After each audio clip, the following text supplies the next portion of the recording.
Hello, everybody.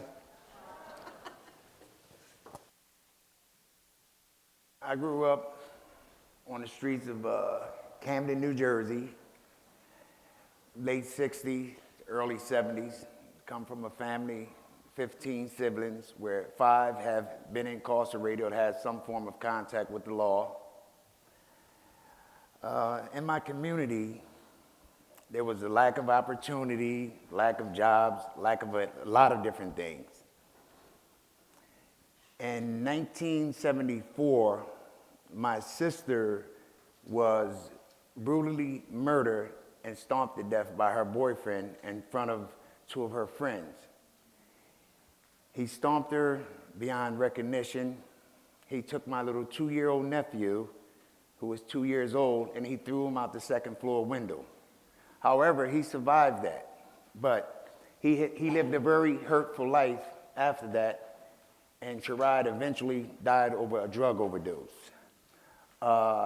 It was very hurting for him and the rest of my family, and I believe that is one of the things that actually turned me bad somewhat.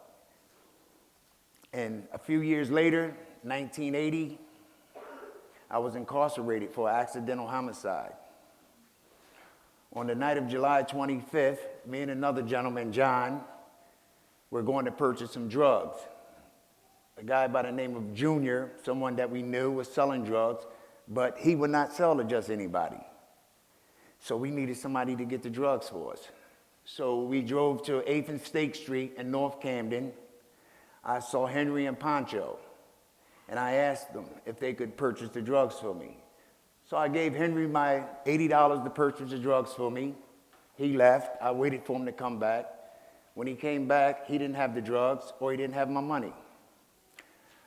He said they'd beat him out of it. I knew he was lying because he was nodding, he was sweating and all those things. So I became extremely angry. I said, wait there. I left. I went over to 6th and Vine Street where he went to purchase the drugs. And I asked Junior, did you just sell some drugs to a tall, dark-skinned black guy? He said, yes. I became extremely angry. During the course of that, a friend of mine by the name of Albert happened to be passing. We hadn't seen each other in many years. We greeted each other. We gave each other a hug. And while me and Albert was there talking, I kept hearing screaming voices saying, get the car, get the car, get the car. It's out of gear. And when I looked over, I saw that the car was rolling in reverse. So I ran over to the car to put the car in park, to cut it off. And as I was getting out the car, my feet hit something on the floor. It was a gun. My friend John had a gun in the car. I picked the gun up as I was getting out the car, and when I looked over, I saw Henry pulling up in a white van. I ran over to Henry. I said, I want my drugs or my money. He says, I don't have either. I became extremely angry again.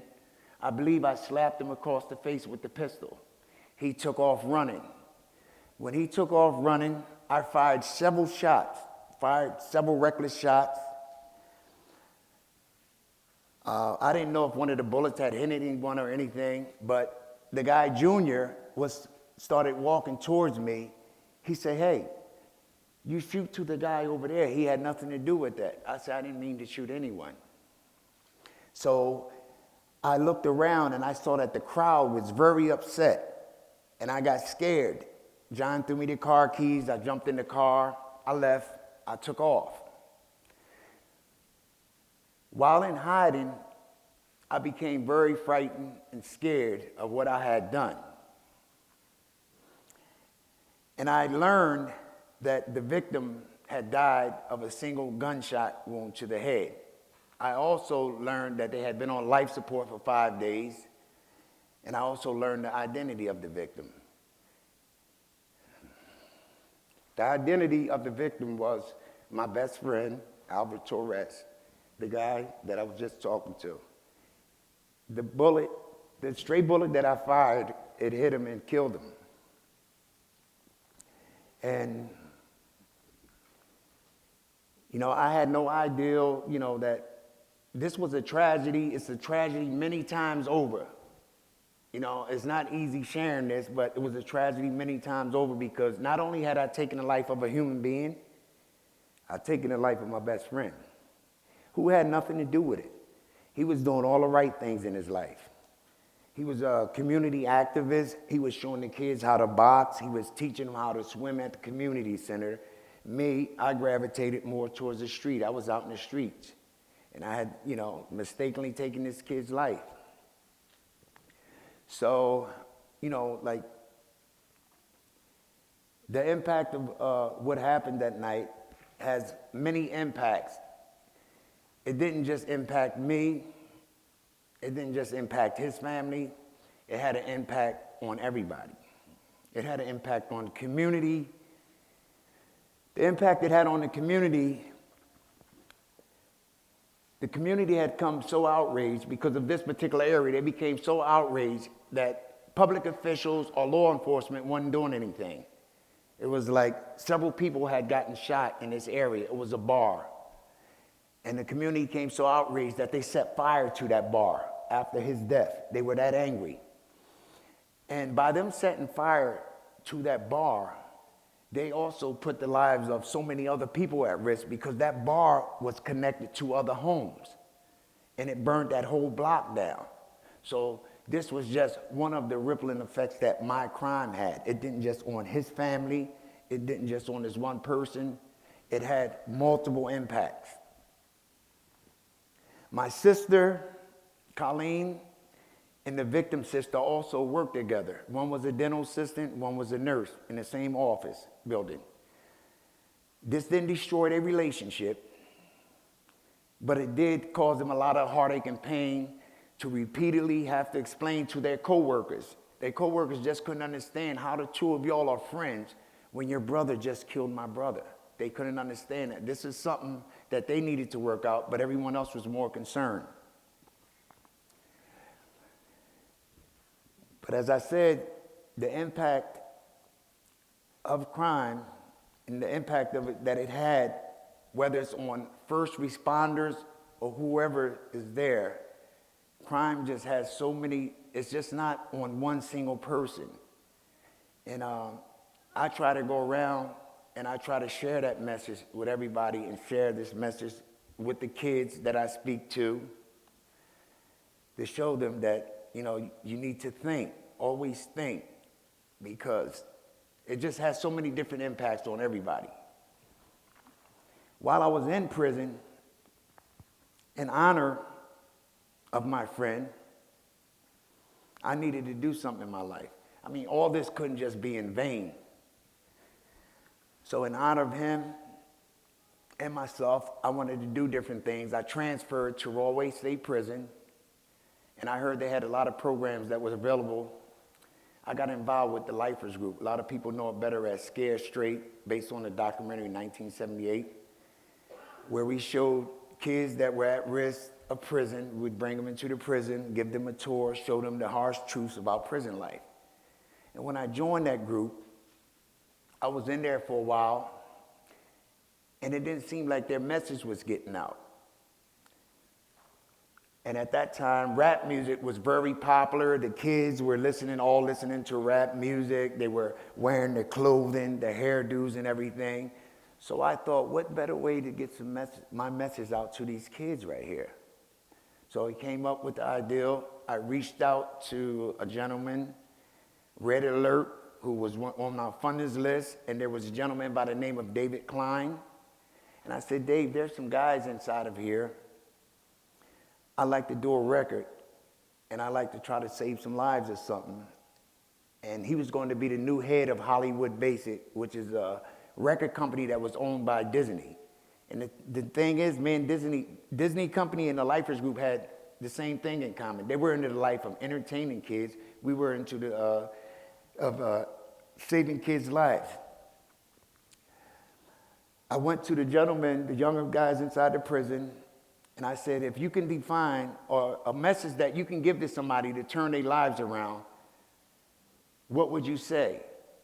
Because I would like for you to put that in a rap format for me, because I'm trying to make a record. And they thought it was a joke. I'm in prison, I'm gonna make an album, I'm gonna make a record.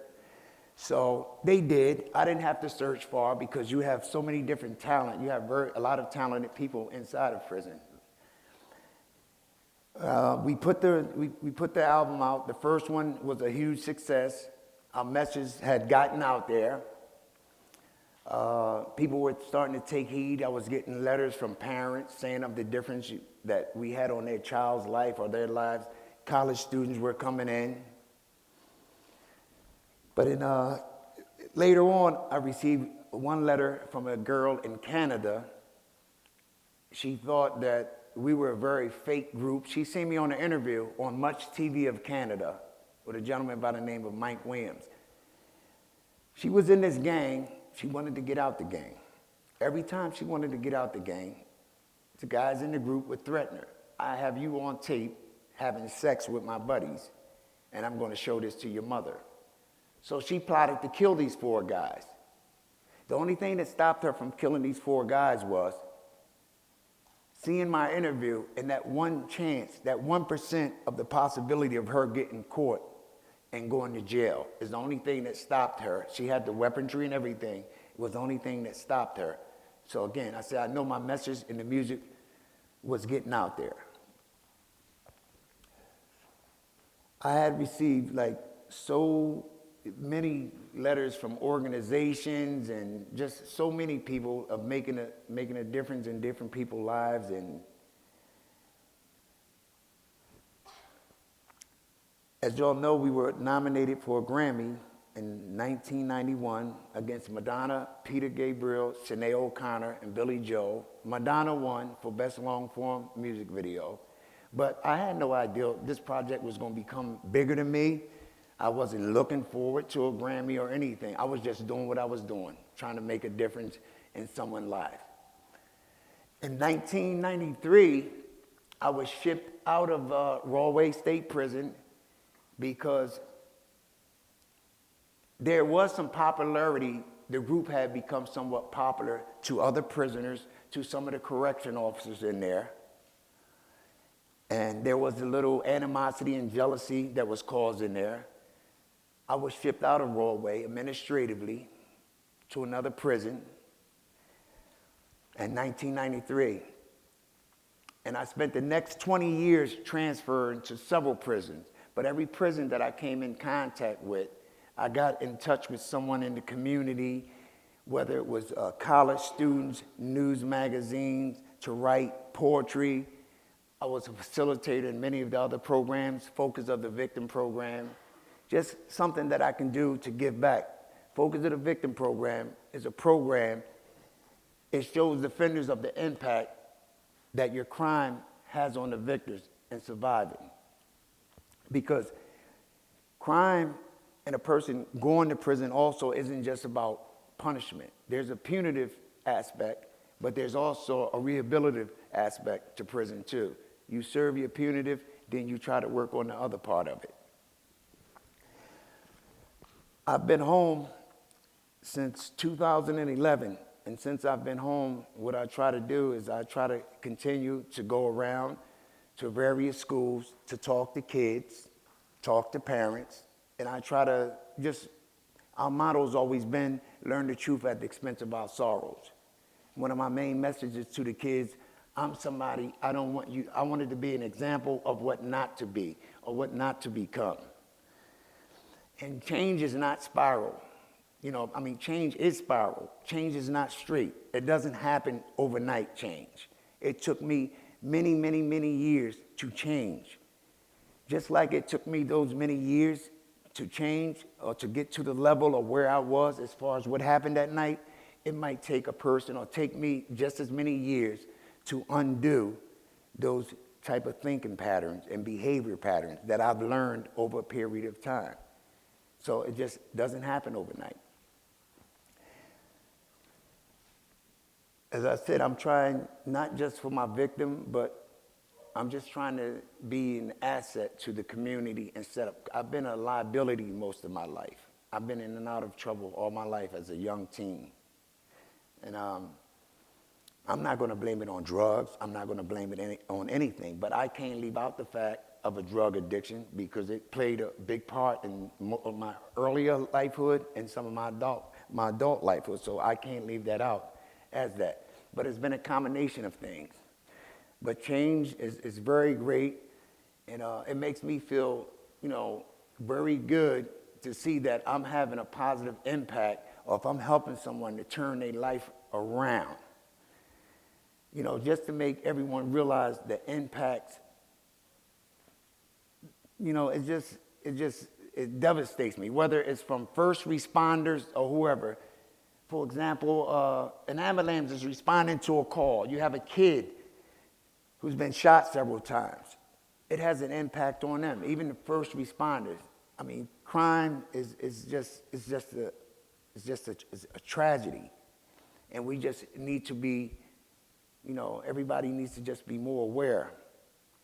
When I made that decision to change my life, and the decisions that I make now, and it's not based off of, well, I'm scared I'm going to get caught, or I don't want to go to jail. No, the decisions that I make in my life right now is because it's the right thing to do.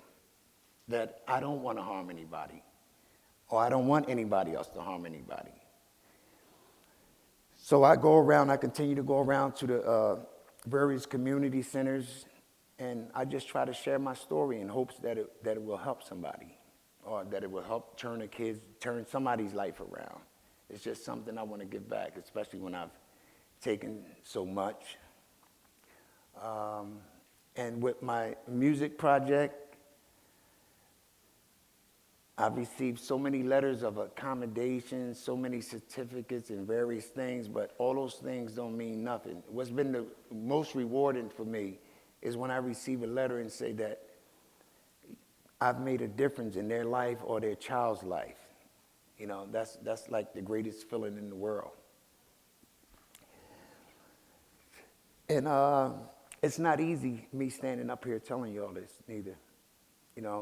Any wrongs that you've done in his life, it's not very easy. Sharing this and sharing my story, it's not easy to really do, especially when you've done a lot of bad things in your life. So I just wanted to, get up here and share that with you, and in hopes that it will help in one way or another. It helps somebody to reach somebody. And I thank, those of you who came out to see me or to hear me, I thank y'all very much for coming. And